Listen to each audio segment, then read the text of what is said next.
My actor friend convinced me to film a dirty movie. Somehow my husband found the tape. It's strange to sit here now, trying to put everything into words.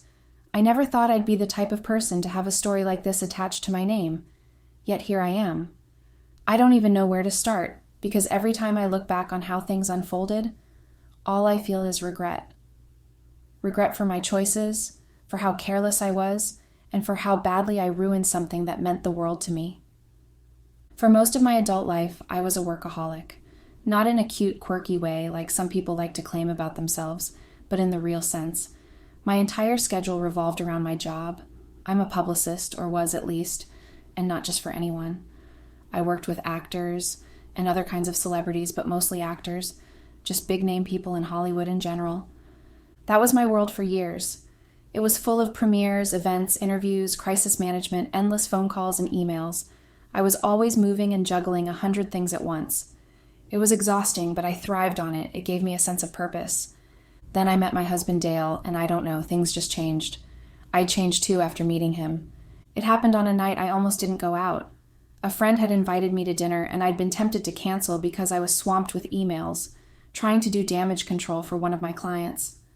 But I went anyway, thinking it would be good for me to at least show my face. By the time we were done eating, it was late, and I was waiting outside for my car to come. That's when I noticed him. He was standing a few feet away, scrolling on his phone, also waiting. We caught each other's eyes, and I smiled. He smiled back. We somehow ended up making small talk. Nothing big at first, just idle chatter to pass the time. But by the time both our cars pulled up, I felt almost disappointed that we hadn't exchanged numbers or something. So I didn't expect to hear from him again, but a few days later, he found me on social media and asked if I wanted to grab a coffee. I said yes, and from there, it all just happened. We started dating. He wasn't like anyone else I had ever been with. Dale was grounded and completely oblivious to the whole celebrity scene. He didn't move at the same fast pace I did. He took his time with things and his job and me, and for the first time in my life, I found myself slowing down just to keep in step with him. We got married not long after, and by not long after, I do mean that we dated for a good while, years even, before he finally asked me to marry him. I didn't even hesitate when he asked. Of course I wanted to marry him. It definitely scared me in the beginning because I had little to no experience with long-term relationships, and I'd never seen myself getting married until him.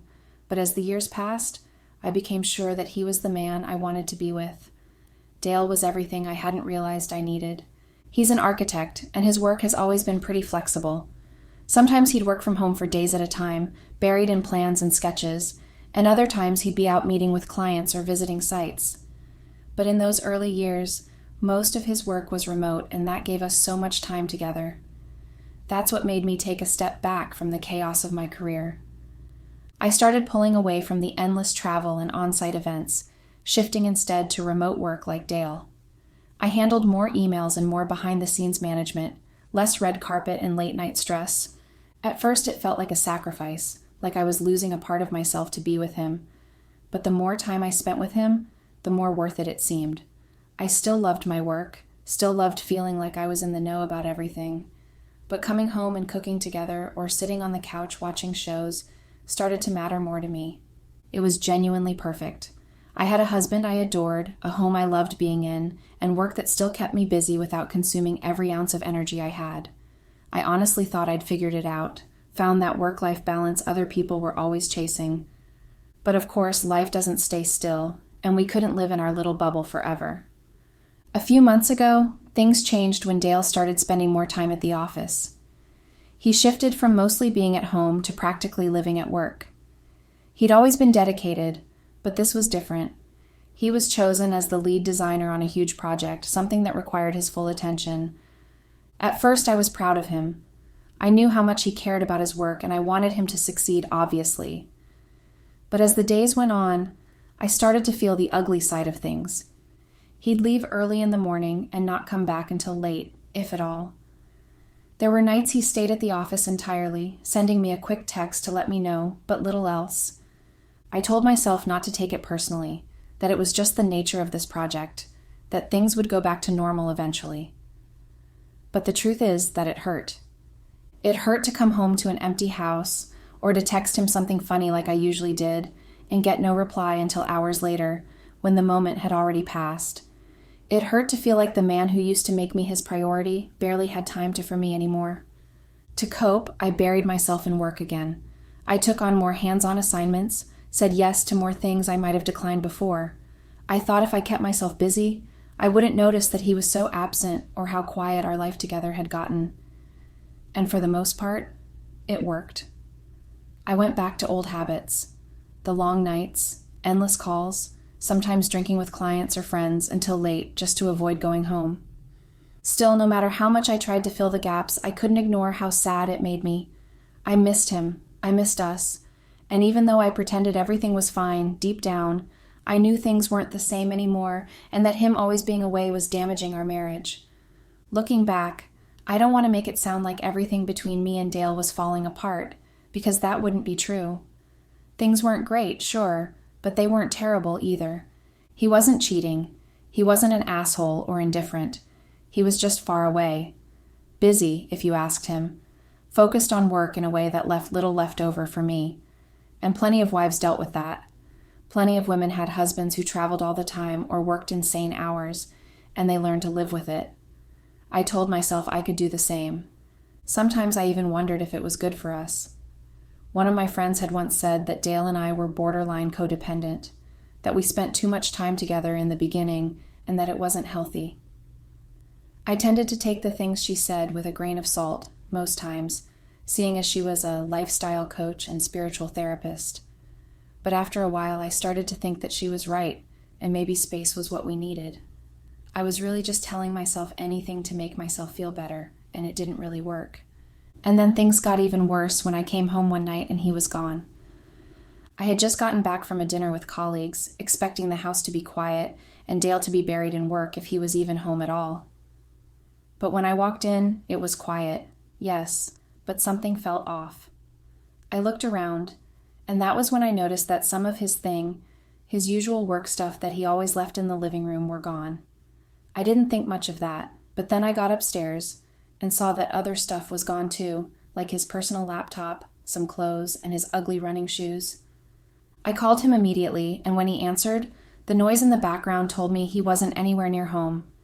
He sounded distracted and tired when I asked him what was going on. He told me he was at the airport of all places. Apparently, he'd been called in to oversee another project. Not anywhere nearby, but a few states away. It was one he'd played a minor role in designing with another architect, but now they wanted him on site, working alongside someone more established, someone who could boost his career. I couldn't believe what I was hearing. I asked him why he hadn't told me and why I had to call him to find out. He sighed on the other end like I was the one being unreasonable, and explained that there hadn't been time to call and discuss it with me, that the opportunity had come up fast, and he couldn't pass it up. He said it was too good for his career to miss it, and that I traveled all the time for work, so what was the big deal?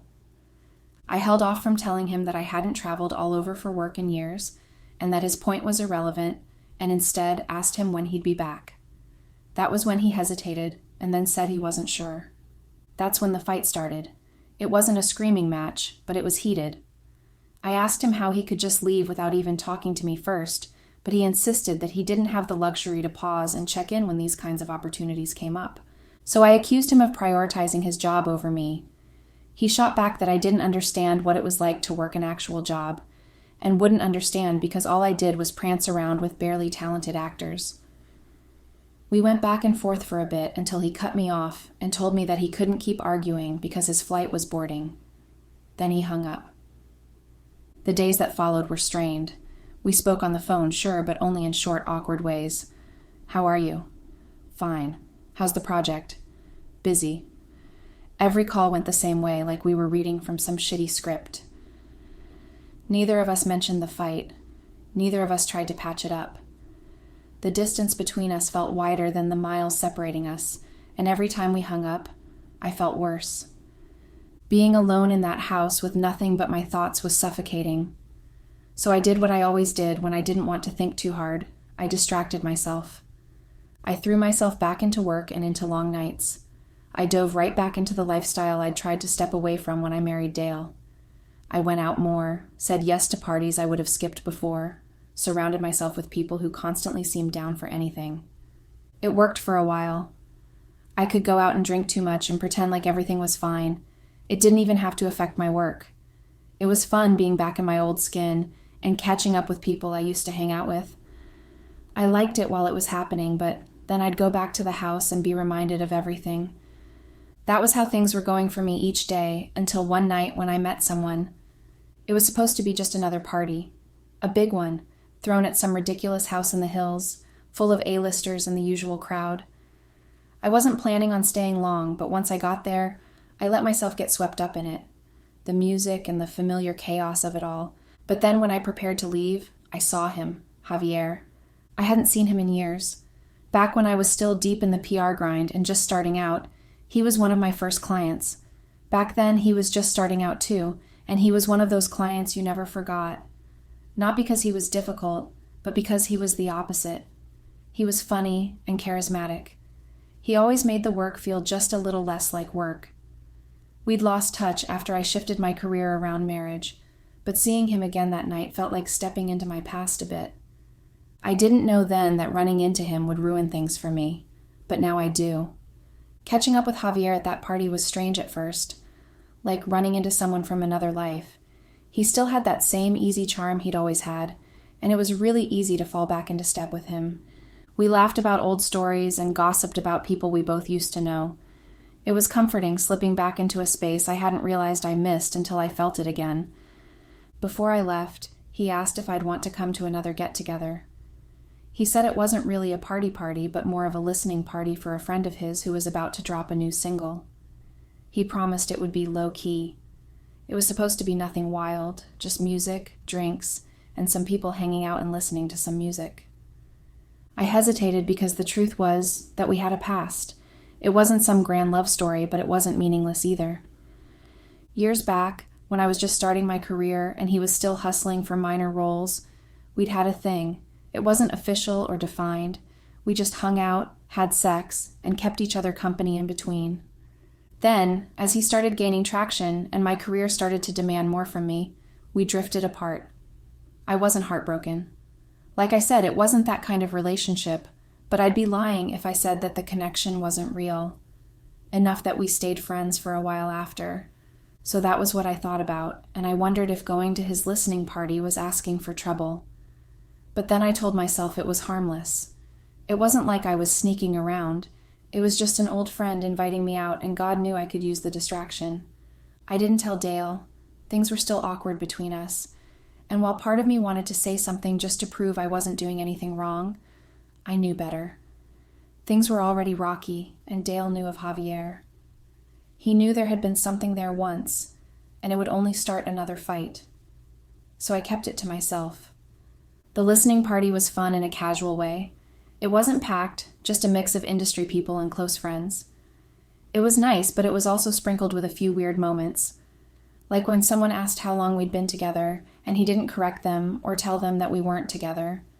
Or when a few of his friends teased him about getting a new girl, and he didn't say anything either. I ultimately laughed it off because I genuinely didn't think anything of it at the time. When it came time to sit down and actually listen to the track, the lights dimmed and everyone got quiet. Javier sat beside me on the couch, so close that our thighs pressed together.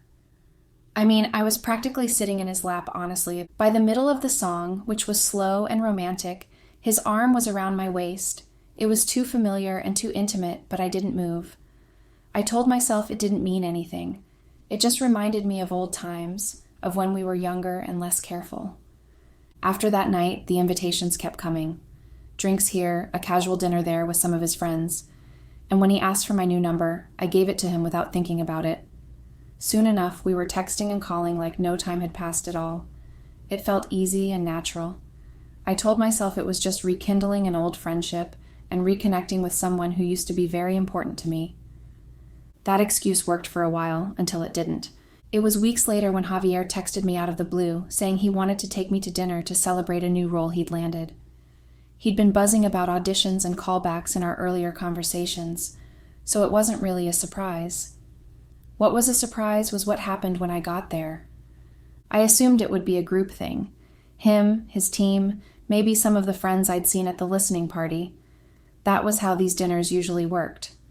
But when I walked into the restaurant, I realized I was wrong. There was just one table set for two in a private little corner. Even the restaurant just had this romantic vibe to it that I couldn't ignore. There were candles and live music and all of that. Dinner was comfortable, a little too comfortable. The conversation flowed easily, just like it used to. He asked about work and asked about Dale in a polite, surface-level way. We talked about what both of us had been up to, even though the last time we'd seen each other hadn't been that long ago. I found myself laughing and enjoying it. He was a little touchy. He brushed his hand against mine and his leg pressed against mine the entire night under the table. I should have pulled back or said something. But I didn't, because I didn't mind. Not really anyway. It was too familiar for me to feel offended. We'd done this exact thing years back. Only the dinner and the wine had been a lot cheaper then. And to be honest, I liked it. I liked the attention. It reminded me of when things were simpler, and it took my mind off thinking about Dale. We'd had a call earlier that night, before the dinner, and things were still a bit stiff between us.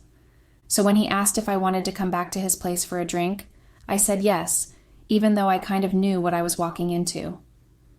At his penthouse, one drink turned into two, and before I knew I'd lost count. We sat on his couch and talked for a long while.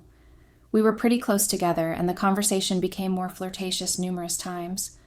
And though I would like to say I was caught off guard when he kissed me, I really wasn't, because it didn't even take a second for me to kiss him back. From there, everything kind of blurred together. It was like muscle memory, the way our hands moved over each other.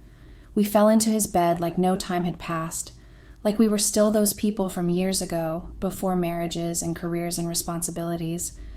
I forgot myself and Dale. It was like I became a previous version of myself. And just like that, I crossed the line.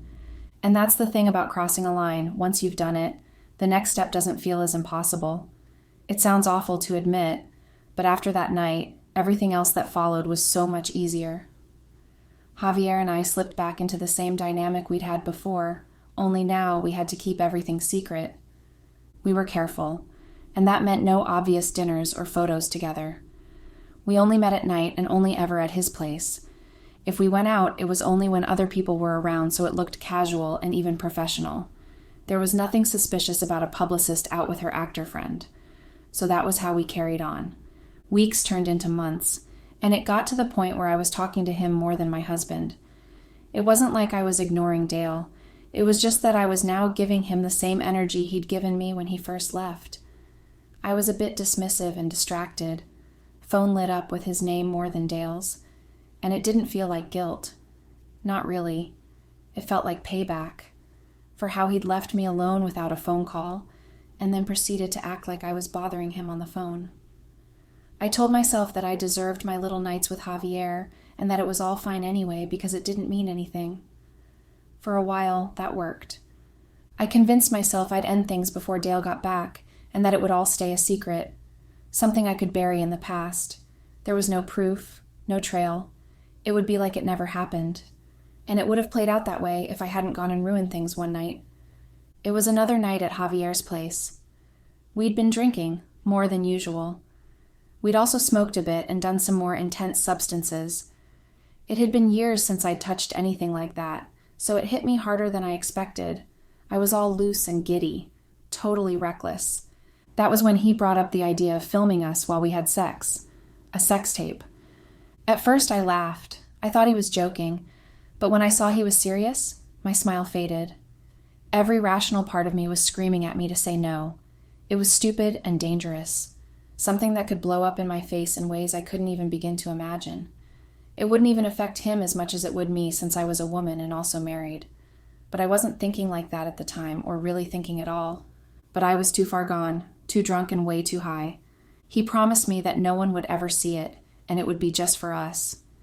He told me that we could delete it after watching it once and then laugh about it. Javier said it would be like a souvenir, and something for us to look back on, when things inevitably ended between us. And against my better judgment, I said yes. So we did it. We recorded everything. I remember laughing in the middle of it, telling him what we were doing was crazy, and him saying that was what made it fun. I roll my eyes when I think about it now, how downright careless and immature I was. But at the time it did feel fun. It felt wild and forbidden. the kind of thing people joked about but never actually did. After we were done, we laid in bed together and watched it on his phone. It was awkward and weird seeing ourselves like that, so we laughed. He even made a joke about making it into an actual tape and then sending a copy to me. That kind of sobered me up, and I told him not to do anything like that, and that he needed to just delete it and never bring it up again. In that moment, I remembered what was at stake, and just how much something like that could fuck up my life if it got out, so I kept telling him to get rid of it. He promised he'd delete it, and swore no one would ever see it. And in that moment, I really believed him, so I let myself relax.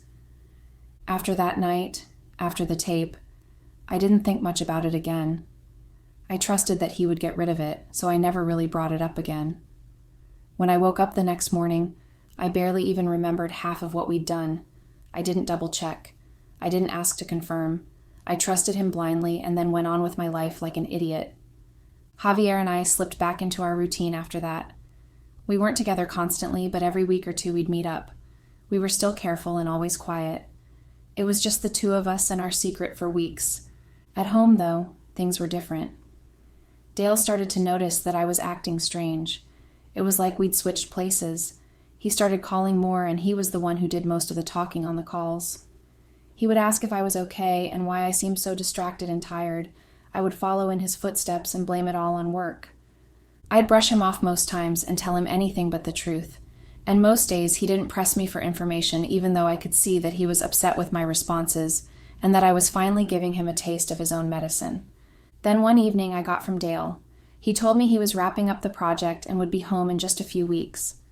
My stomach dropped, and I knew that I had to end things with Javier as soon as I could. So the next night I met him at his place and told him it was over. It didn't go well or like I'd expected, which was shocking, honestly. I thought he knew exactly what it was between us and that it was just like last time. Not serious and just casual. But he was frustrated and tried to convince me to keep things going. He said it doesn't have to change just because he's back, which I found completely ridiculous. No matter what I'd done, I still loved Dale, and the idea that I'd keep seeing Javier when I had him back with me was almost laughable, so I told him no. I told him that I needed my marriage and that whatever we'd had was over. He didn't take it well, but I held my ground and left. It wasn't until I got back to the house that I started to feel the guilt and the fear creeping in. The weight of what I'd done was starting pressing in on me. Dale was coming back, and not only had I cheated, I had also lied to him for weeks on end. For days, I panicked whenever I thought about Dale walking through the door and what I would say to him when I saw him again. But then I'd calm myself down by telling myself it'll be fine. I had covered my tracks, and there was no way for him to find out. And then Dale came home, and it was like the time apart had changed him. He was a lot softer and more present.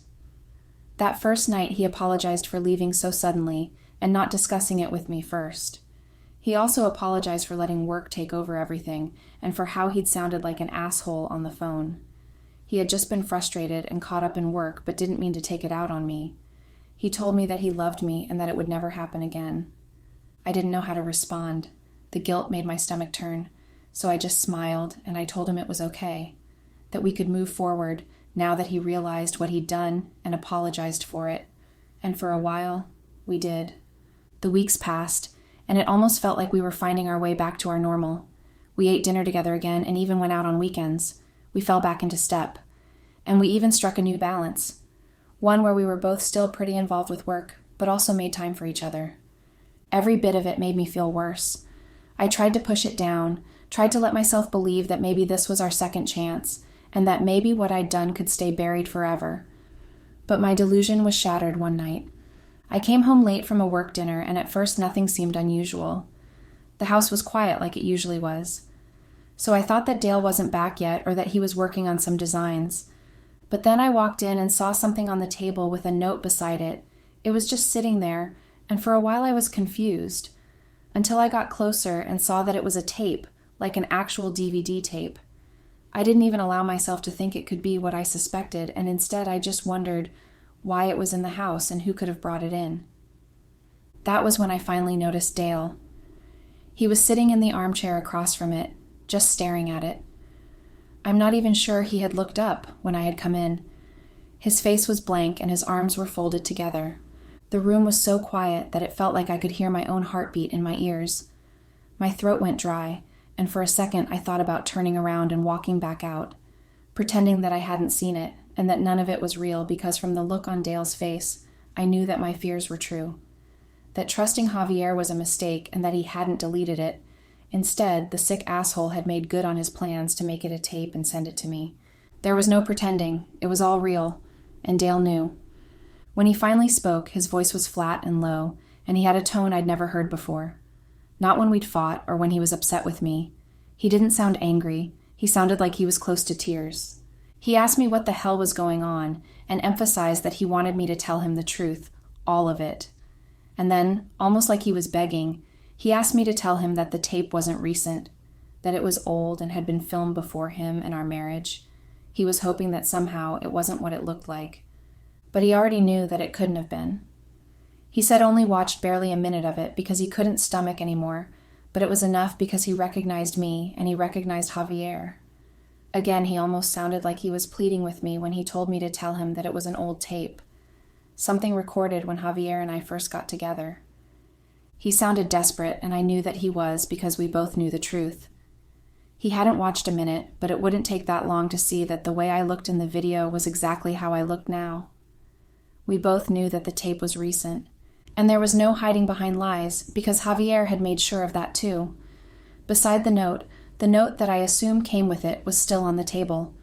It was Javier's handwriting, and it said, "I know I said I'd delete it, but something told me you'd want your own copy. Call me if you change your mind. He doesn't have to know a thing."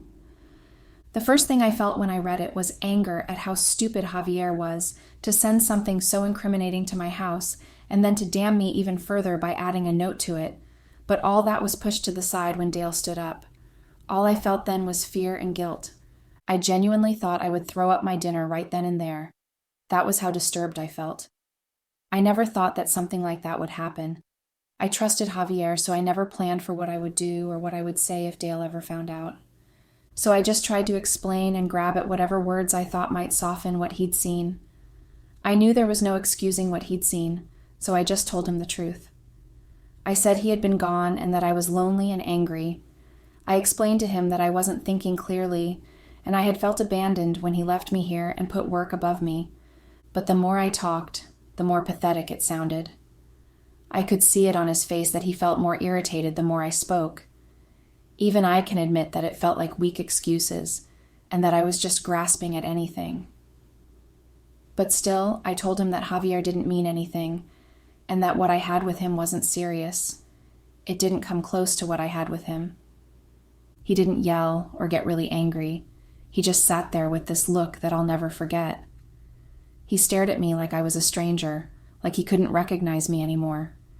He told me that he couldn't believe that I would do that to him, all because he was gone for a few months, and that he was even more disgusted that I would embarrass and debase myself by filming a sex tape of all things. He went on and on about how embarrassing I was, and how he was ashamed to even be married to someone that would do something so stupid and trashy. Finally, he told me that he couldn't do it anymore, that he couldn't share a life with someone who had humiliated him and themselves like that. It wasn't just the cheating, it was also the tape, the lying, the acting like everything was fine when he got back, like I didn't have a video of me having sex with another man floating around.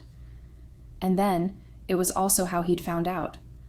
I'd gone ahead and cheated on him with someone so idiotic that they had sent the evidence right to our doorstep. He told me that I wasn't the woman that he married and that he wanted a divorce. I begged. I told him it didn't have to be over, that I'd already ended things. I said that I would do anything to make him stay, and I promised that it would never happen again. I tried to get him to see that my time with Javier shouldn't be enough to tear apart years of marriage and of being together. But he didn't budge. He said I'd made my choice months ago when I crossed that line with Javier, and now he was making his. Then he left, and everything that came after was just hit after hit. It felt like I couldn't fully stand up without the universe knocking me down again. There were lawyers and paperwork in the days that followed. Dale wanted to be done with me as soon as possible, and he had the money to make things move fast. I spoke to my lawyers to see if there was anything I could do, but they said he had a pretty solid case. He was divorcing me on the grounds of infidelity, which was easy for him seeing as I was foolish enough to record a literal sex tape with another man. There was also him moving out in the following days. He always called ahead to make sure I wasn't at the house so he wouldn't have to speak to me. One time I tried telling him that I wasn't there even when I was just so I could try to talk him out of what he was doing, but he just turned around and walked away the second he saw me. And then came the part I hadn't even been braced for. The tape didn't stay buried. I don't know if it was Javier because he was angry that I ended things, or someone else who had their hands on it, or even Dale trying to get some kind of revenge on me, but it leaked. First, quietly, in messages and smaller social circles. Then one morning it was online and on some gossip site. It wasn't plastered with my name, but to anyone who knew me it would have been obvious that it was me. The video didn't stay up for long. I had enough contact and connections that I was able to get it taken down on multiple sites early enough, but the damage was mostly done. It's ironic having to do damage control on yourself when you've been doing it for other people for years. The only bright side is that most of the buzz focused on Javier because he was more famous. I was lucky that most of the work was behind the scenes. I may appear in celebrity photos every once in a while, but that didn't mean that I was actually well known. But still, while I escaped most of the public scrutiny, I didn't escape any consequences. My phone kept blowing up with texts and calls. My friends were demanding to know if it was me and calling for explanations, and clients sending messages letting me know that we needed to have a meeting, while others dropped me immediately. It didn't look good, getting involved with a former client and recording it, and not being able to control the leak in time, or even prevent it from happening in the first place. What good is a publicist who can't even control her own image? My career was seriously affected, and it's still being affected. That leak plus the news of my ongoing divorce didn't do me any favors, and it doesn't look good to potential clients. No one wants to work with me now. No one wants their image and brand to be managed by someone so messy. I had to move out of the house. I'm not sure who was going to get it in the divorce, but I left anyway. I'm trying to rebuild my image now, which is hard since everyone in the PR space knows that it was me with Javier in that video, and they're probably the ones warning clients of me. It hurts to have years of my work reduced to that one awful moment, but there's nothing I can do to take it back. Now, it's going to take a lot of money, effort, and years to get back to where I was. I just regret all the things that led to that point. I wish I could take it all back. I had told myself I was in control, and that I could keep what I'd done buried for good, but I wasn't in control. I never was. And now I've lost everything. Dale won't even look at me anymore. My career is up in flames. My name is attached to something I can never erase. And worst of all, I have to live with the knowledge that I did all of this to myself. All I wanted was to get my marriage, my husband, and our life together back. But I destroyed it all with my own hands in the process,